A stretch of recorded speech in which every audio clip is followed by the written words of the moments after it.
You're listening to the weekly Parsha Podcast with Ari Goldwag, recorded with Hashem's never-ending assistance in Ramat Beit Shemesh, Israel, 5784, 2024.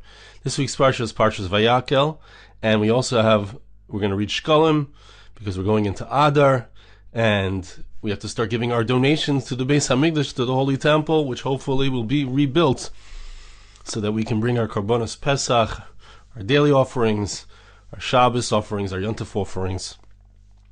And I'll just mention here that Baruch Hashem, I've been Zeiche for over 16 years, nearing on 17 years, to put out a share on the Parsha every single week.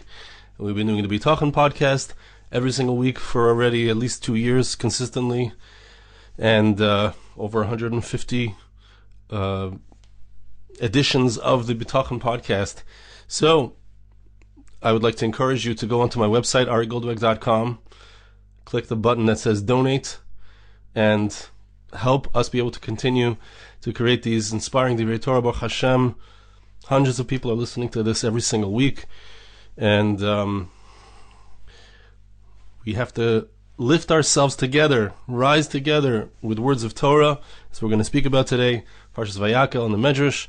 And I encourage you to go to arigoldweg.com, donate button, and help us make these Divrei Torah to continue to be able to. Tremendous amount of time goes into working on creating, recording, editing, uploading, etc. And if you benefit from it, I encourage you to donate. Vayas Betzalel Aron, the pasuk says that Betzalel created, he made the Aron, he made the ark, the box.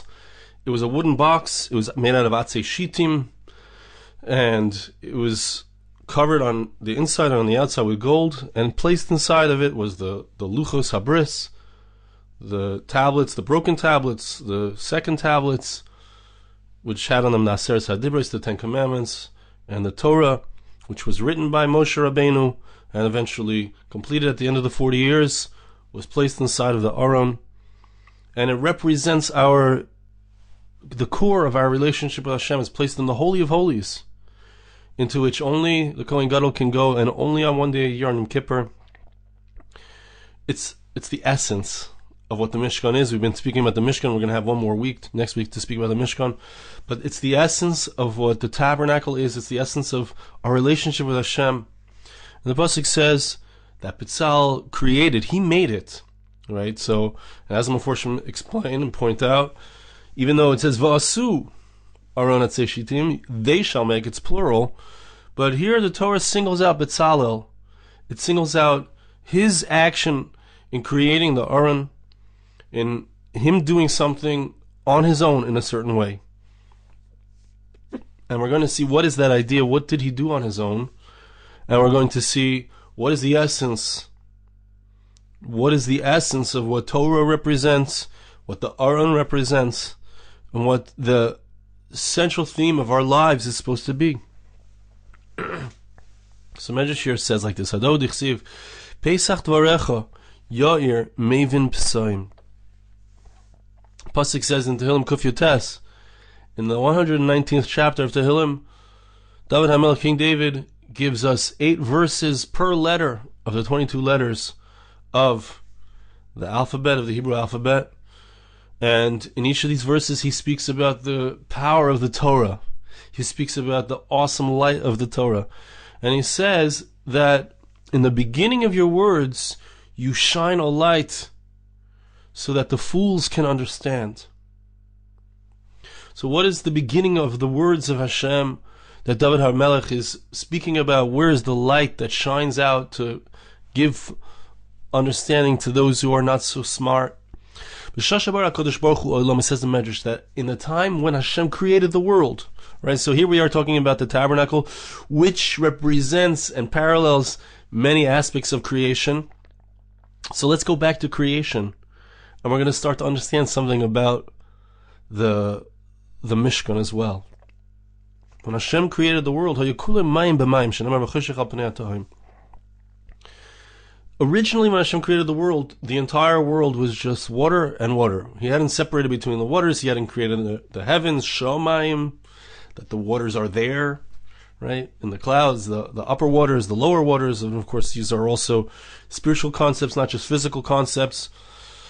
But it was completely dark. And the question is, what did Hashem do first? Did Hashem create the light first, and then create the heavens and the earth? Or did Hashem first create the heavens and the earth, and then the light? We have a machlokes here. The Medrash brings Rabbi Yehuda and Rabbi Nechemiah. And we're going to see, hopefully, we'll have enough time, to see how Betzalel and Moshe Rabbeinu had a difference of opinion, which was similar to this exact machlokes in regards to creation. Also in regards to the creation of the Mishkan. Rabbi Yehuda, Rabbi Nechemiah, Rabbi Yehuda Omer, Ha'or bara tchila v'achar kacha olam. And let's understand, we're talking about Hashem creating light. And as the Meforshim explained, it's the Or HaGanuz, it's the hidden light which Hashem saves for the righteous. Or I would say, on a deeper level, it's the hidden light that Hashem places in the Torah, which creates the possibility for us to be righteous, for us to be like God, for us to become an exalted person, an exalted human being, not just an animal, not just following our physical desires, but an exalted higher person, an angelic human. So Hashem created this light, according to Rabbi Yehuda, before He created the heavens and the earth, before He created anything physical in the physical realm. First He created this light, which was going to be something that's going to be infused secretly, quietly, into reality. It would be saved for the righteous. The righteous would light up their own lives with it, and eventually, in Olam Haba, in the world to come, which is here on this world, by the way, in the world to come, the light will shine. So Hashem created the light first before He created the world. It's comparable to a king who wants to build a palace. But the place where he wants to build the palace is very dark. It's a darkened location. And so before he builds his palace there, he sets up a whole system of lights. He puts up lanterns and spotlights, etc., so that the people who are going to build the palace will be able to see where they're going. Okay? According to Rabbi Yehuda, the light was created first. The light of the Torah preceded the physical creation of the world. Interestingly, Rabbi Nechemiah Amar, and it says it very cursively, the sheet of Rabbi Nechemiah, the understanding of Rabbi Nechemiah, he says no, the world was created first, and then the light.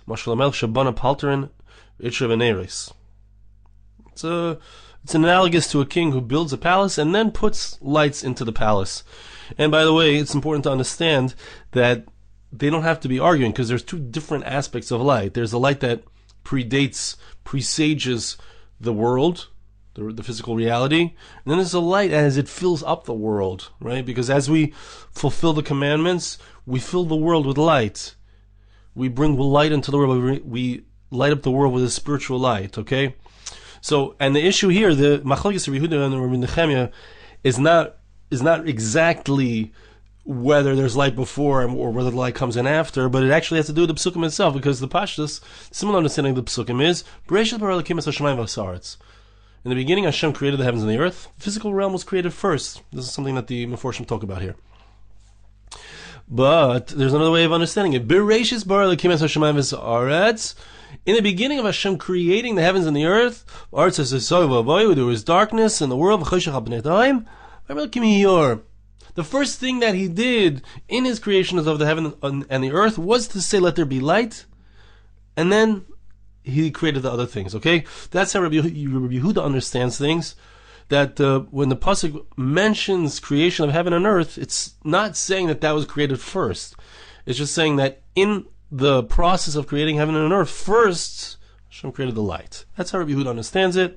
And Rabbi Nechemiah says no. Rabbi Nechemiah says first the heavens and earth were created.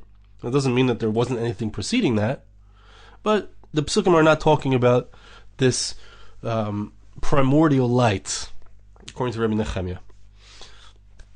Shel Reb Shimon ben Yotzadik es Reb Shmuel bar Nachman, Amar lo bishvil sheshamati alecha sheta bal haggadah mehechen nivras ha'ira. The Medrash says just such a beautiful analogy for us. Reb Shimon ben Yotzadik asks Reb Shmuel bar Nachman, he says, I heard that you love Medrash. You have a deep understanding of Medrash. I want to understand where did this light come from that Hashem created? Hashem created or where did it come from? So Reb Shmuel bar Nachman answers, Amar Nesatef HaKadosh Baruch Hu B'Salma. Hashem put on a talis. Hashem wrapped himself in a talis of light, in a garment of light. V'hivik ha'olam mizivay. And he caused the world to shine from beginning to end. There was a light, as it were. Hashem puts on a garment. Of course, a garment is something which can protect us from the elements, but it's also something which protects the observer from seeing things that they shouldn't see. Right? When we wear clothes, it's to cover up our physicality, it's to cover up our animal nature, and to allow us to be higher. So Hashem covers himself means, for us, he makes himself accessible in a certain way, because we can't look at Hashem's light. Hashem's light is so bright and so huge and so powerful that if we would look at Hashem's light, we would disappear. Our existence would just disappear. We have no existence in the light of Hashem. And it's like turning on a flashlight in the middle of the day.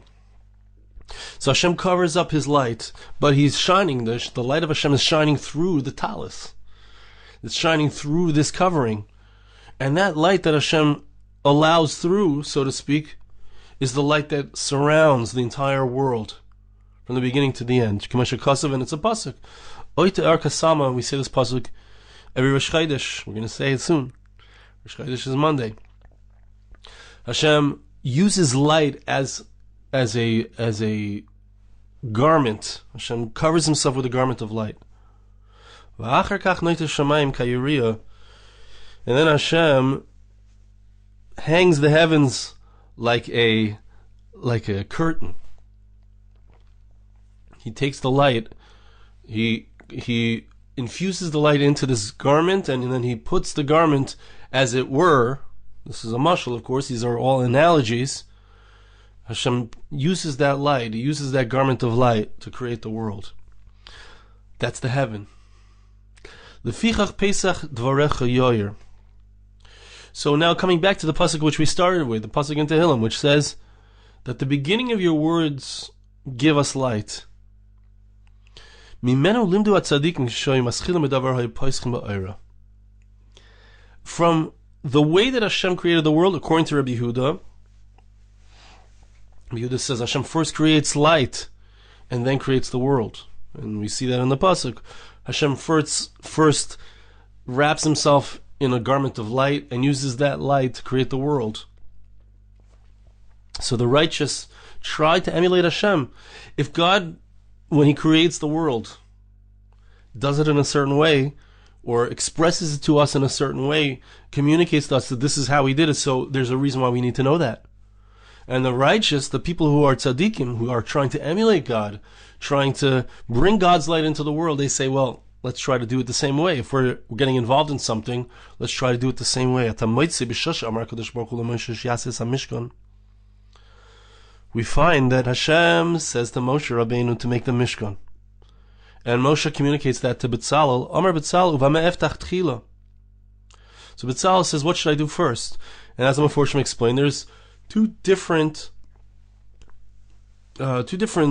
ways that the Torah expresses how the Mishkan is to be built. At the very beginning, it seems to indicate in the beginning of the command in Parshas Teruma, first it says, make the Aron, Basu Aron Asay Shitim. First it says to make the ark. But later on it seems to indicate in other psukim that what should be made first is the Mishkan itself. First you build the structure and then you put the ark inside of the structure. What do you do first? So it's not clear. So I don't know if we're going to get to it, But the Medrash is going to go on to say, and it's a famous thing, that Moshe said, build the structure first. Betzalel said, originally Hashem said to build the Aron first. So what do we do first? Pasach ba'Aron shenemar v'asu Aron. So Betzalel understood. Betzalel was able to intuit from the way Hashem created the world originally. What did Hashem create first? He created the light. He created the light of the Torah. He created the light of spirituality. That was first. And that would surround and encompass all of reality. And yes, it would come in after the world is created. And yes, it would fill the world. But first the light was created outside of it. And then Hashem made a space within that light, so to speak. A space of darkness that would ultimately be filled.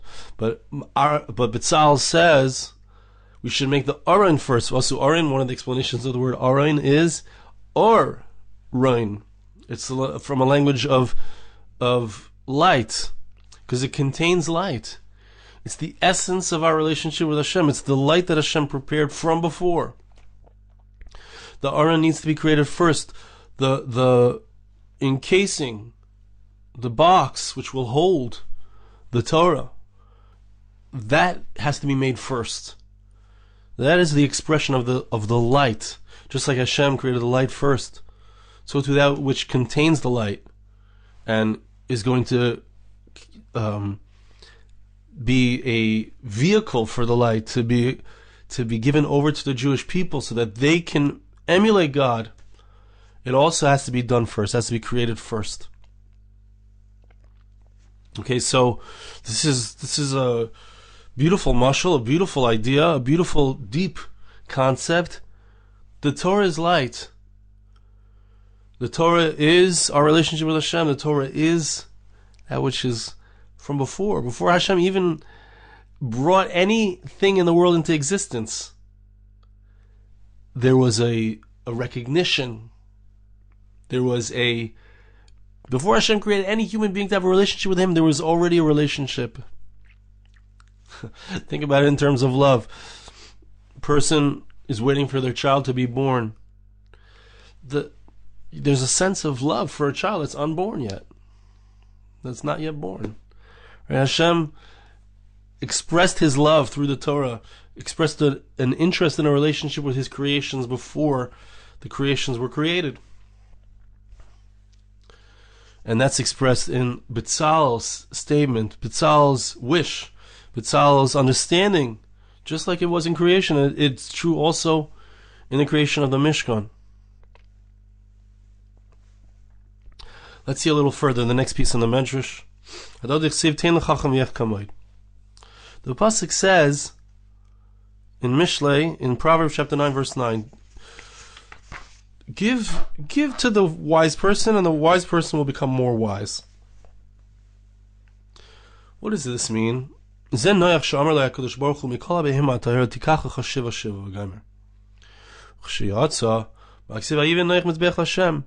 pasuk says that Hashem commanded Noach, when he took the animals onto the ark, he said, take a pair of each of the impure animals, but take 7 pairs of the pure animals. Why? What's the first thing that Noach does when he gets off of he comes out of the teva, comes out of the boat? He brings sacrifices. Why? Ma'u vayiven. Vayiven Noach mizbech l'Hashem. The word vayiven means to build a mizbech, an altar, but it also can mean, vayiven can also mean a lashon of bina, of understanding, nisbainin v'amar. He used his intuition and he said, Matam Rabba HaKadosh Baruch Hu B'Torah Yismena Tameim. Why did Hashem command me to bring so many more pure animals? Obviously, Hashem wanted me to understand something. Hashem did not say explicitly to Noach that he should bring these animals as karbanos, as sacrifices. But when you give a wise person a hint, he understands the hint. Because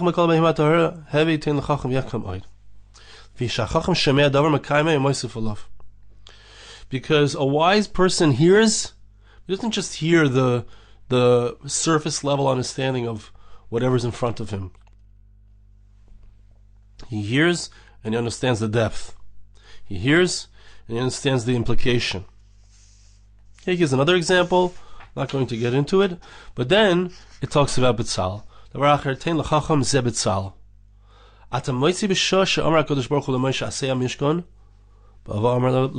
find that when Hashem said to create the Mishkan, He says to Moshe, make the Mishkan. And then Moshe says to Betzalel to make the Mishkan. Amar loy, ma'u ha-mishkan hazeh. Betzalel says, what is this tabernacle? What is this place? Amar loy, sheyash HaKadosh Baruch Hu shchinas b'seichoi. Melamed li-Yisrael Torah. Listen to this. When we think about Mishkan, we think about the tabernacle, we think of korbanos, we think about sacrifices. Excuse me. When we think about Beis Hamikdash, we think about sacrifices. Notice what we say every single day at the end of Shemona Esrei. Yiratzim lefanecha Hashem Elokeinu v'tikav b'seinu she'yibane Beis Hamikdash b'mehera b'yameinu v'sein chalkeinu b'saresecha. It sounds like it's a different topic. Let your Beis Hamikdash be built and give us our portion in your Torah. What does this have to do with that? It's not a mistake. It's not a mistake, my friends, and it's not a mistake here that the Medrash says. Moshe Rabbeinu explains to Betzalel, what is the Mishkan? The purpose of the Mishkan is God's divine presence is going to be there, and He's going to teach the Jewish people the Torah. The Torah is the instruction manual for life.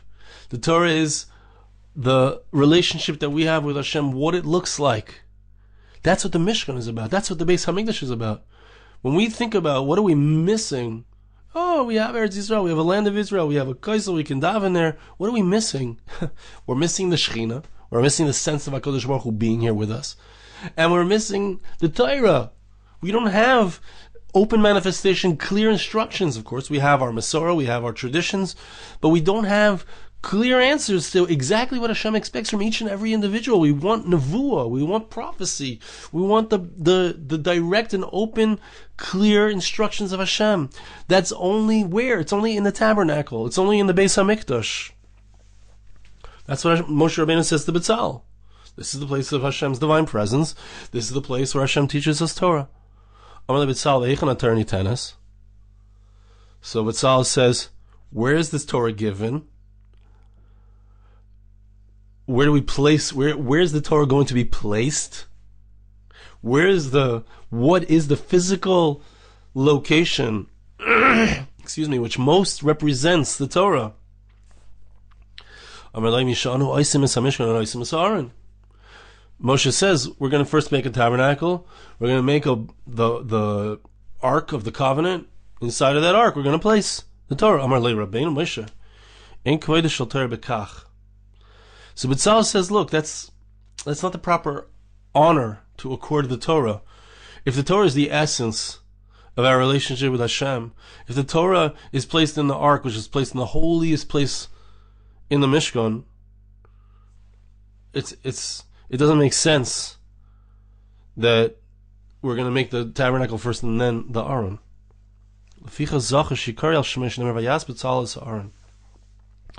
Betzalel heard something very deep. He said he understood that what is the purpose of the Mishkan. He heard from Moshe Rabbeinu the not just this is a place of Shechina, this is a place of Karbonis, this is a place of Lachem HaPanim, this is the place of the menorah. He didn't hear that. He heard what is the essence of the Mishkan, what is the core, what is the purpose of it. The core is the Torah. The core is our relationship with Hashem. The core is the light that shines in the center, in the holiest place, in the Holy of Holies.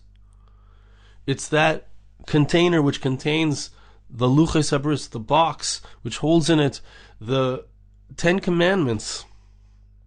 Unbelievable. That's the light. It's the light of Hashem's original creation before He created anything else. Moshe Rabbeinu says, look, maybe Hashem created the world first and then brought in the light. But Betzalel says no. Betzalel says no, Hashem first creates the light, then creates the world, then brings in the light. So we have to create the box first. We have to first create the Ark of the Covenant. That has to come first. And this brings up, in my mind, the statement of the Madregas Adam, the Alter of Navardik, who says that when it comes to our commitment to Torah, when it comes to our relationship with Hashem, the relationship is the first thing. It's not like, and it's really what we say, it's really what Klal Yisrael says in receiving the Torah. They say, Na'aseh v'nishma, they say, we will do it, and then we'll listen. Meaning, the first thing is that I'm committed to my relationship with Hashem. The first thing is that there's this light that I want to receive. That's the first thing. Before we even understand how I have this relationship, how I interact with Hashem, the first thing is that there is a relationship. And it's a relationship of love. It's a relationship of light. And it's contained inside of that Aron, which has on it the two angels which face each other and represent Hashem and Klal Yisrael and the love between them. That's where we start. That's where the Mishkan starts. That's why Betzalel, because he said this, it says, Vayas Betzalel Ha'aron. Betzalel, even though others were also making it, but it's called on his name. It's called Betzalel's Ark. Why? Because he understood that the Ark is the essence of the Mishkan. He understood, he heard from Moshe Rabbeinu's words, that the beginning of everything is the relationship. The beginning of everything is the light. The beginning of everything. Before you build any physical structures, before you even understand what it says in the Torah, the beginning of everything is that there is a Torah, that there is a light, there is a relationship with Hashem. That's where it starts. I want to bless you, and I want to ask you to bless me. Hashem should help us, that we should be able to recognize this awesome concept. We should appreciate the power of Torah, the light of Torah, how powerful it is, how awesome it is. Before we can have a Mishkan, before we can have a Beis HaMikdash, Hashem wants us to know. That's what's being expressed here. He wants us to know that He loves us, and He wants a relationship with us. And before we can even build anything, before we can have a Beis HaMikdash, before we can have a temple, we need to know that we need to have a relationship. That's all it's about. That's what the Beis HaMikdash is about. That's what the Mishkan is about. That's what the whole Torah is about. It's about a relationship with Hashem, a connection to Him. And that connection, that coming together, that Holy of Holies, is the light that Hashem created before anything that He created in the world. And we have the ability to access that. Hashem shall help us to understand that and to be able indeed to access it. Thank you so much for listening. Have a wonderful Shabbos. This podcast was made possible through the gracious donations of listeners like you. For more podcasts like this, please visit www.arigoldwag.com or search on iTunes Ari Goldwag.